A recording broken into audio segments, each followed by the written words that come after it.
how's it going? I hope you're doing well. I apologize if you hear my dog panting in the background. It's super hot and he refuses to be more than like 2 feet away from me. So I really appreciate you taking the time to check out what's going on with my LORAC Pro 2 palette. I feel like I'm back in a groove with it, and I will be very, very blunt to say the irony of this is so real, because since I had so much empty pan already in the palette, I thought, oh yeah, this will be easy to finish. But let me tell you, that is the most unmotivating thing ever, because it's like I've got time to finish it, but then when I would continue to not use it, I'd be like, oh my gosh, wouldn't it be hilarious if it's the one palette I don't finish? So I wanted to offer you a little bit of encouragement, because let me tell you, September is like the pits of any year-long project pans, or pan that palette especially, because it's like you're over that halfway point, you're excited, you know, at what you've been able to accomplish, but you still got a lot of year in front of you, you know what I mean? So it's been kind of an interesting year. So let me just jump into what I've got going on with my palette, because I only had 3 shades that were original to this palette left. So this is kind of what we're going with right now. The shade that was original to the palette that I've most recently finished was the shade Nectar, and I mixed it with the peanut butter shade from the Too Faced Semi-Sweet Chocolate Bar palette, because Nectar just, it sucked.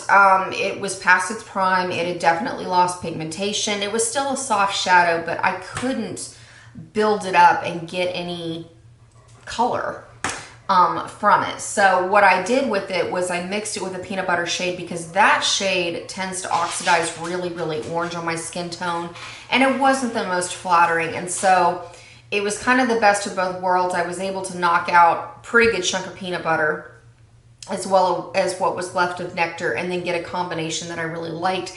Now that we're transitioning into fall makeup, I actually like peanut butter on its own. I do have it in my crease transition area, and I don't mind it, especially paired with a warmer kind of an orangey lip. If you're wanting a reference, it is one of those Maybelline Universal Shade lipsticks. This is in the 370 Spice for Me. It's a beautiful fall kind of vibe if you're looking for you know, things to kind of pull from your stash. And then I have the Milani lip liner in Spice, and then I've paired it with these FIRMOO glasses that have kind of an olive green on the top, and then kind of a purplish blue rim around the bottom of the frames. And I really feel like it's reminiscent for fall makeup, but it's still keeping me inspired to kind of stick with this look that I have going on with what's left of my palette. So in terms of what's going on with the rest of the palette, I've got Plum and Mocha are the last 2 shades. And Plum, I'm really kind of keeping close observation on, because I did have issues with Navy expiring, and so I'm kind of expecting Plum to be a close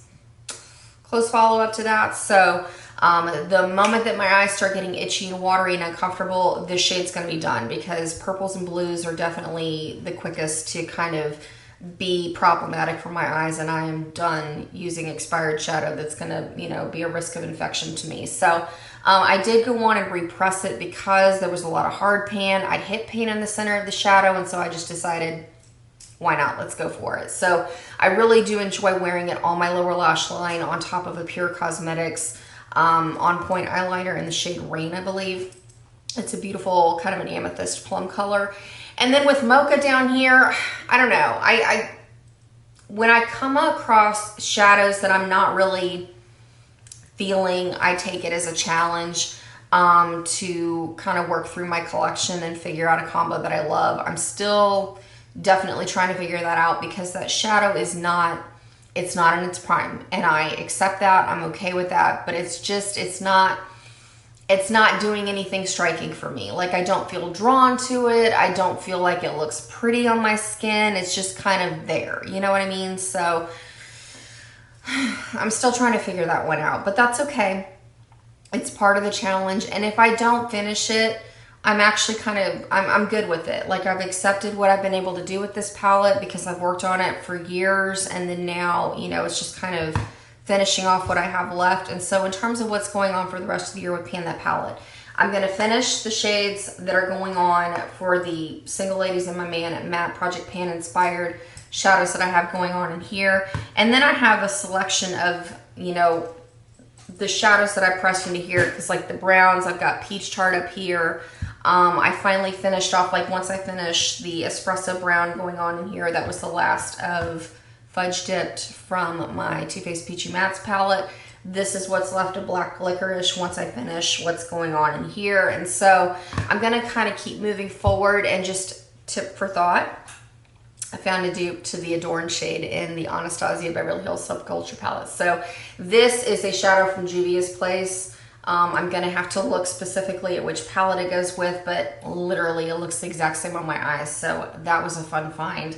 And then this Juvia's Place shadow, you can see it kind of got mangled when I was trying to depot it, but it is pretty close to Peach Tart as well. It's kind of a little bit more burnt orange, kind of a rusty color, but on the eyes, it looks the exact same. So that is incredibly exciting. And then of course, it's easy to find dupes for highlighting shades and for crease shades and matte espresso brown and matte black and all that. So it's kind of like moving out the dupes. That's what this year is all about, is moving out the dupes. But in terms of moving forward, I've gotten out of my doldrums phase because, I mean, like I said, September is just the pits when it comes to panning palettes and just project pans in general. But I have a plan for next year. I am so stoked for what I'm gonna do in terms of pan that palette. So I hope that you're just excited and that you're shopping your stash, getting ready to figure out what you're gonna pan for next year. So can't wait to share that idea with you. And so on that note, that is about it. I really appreciate you taking the time out of your day to spend this with me. I hope that you are having an awesome time shopping your stash, that you're having fun with your makeup. So until next time, take care, and I look forward to catching up with you very, very soon. See you later.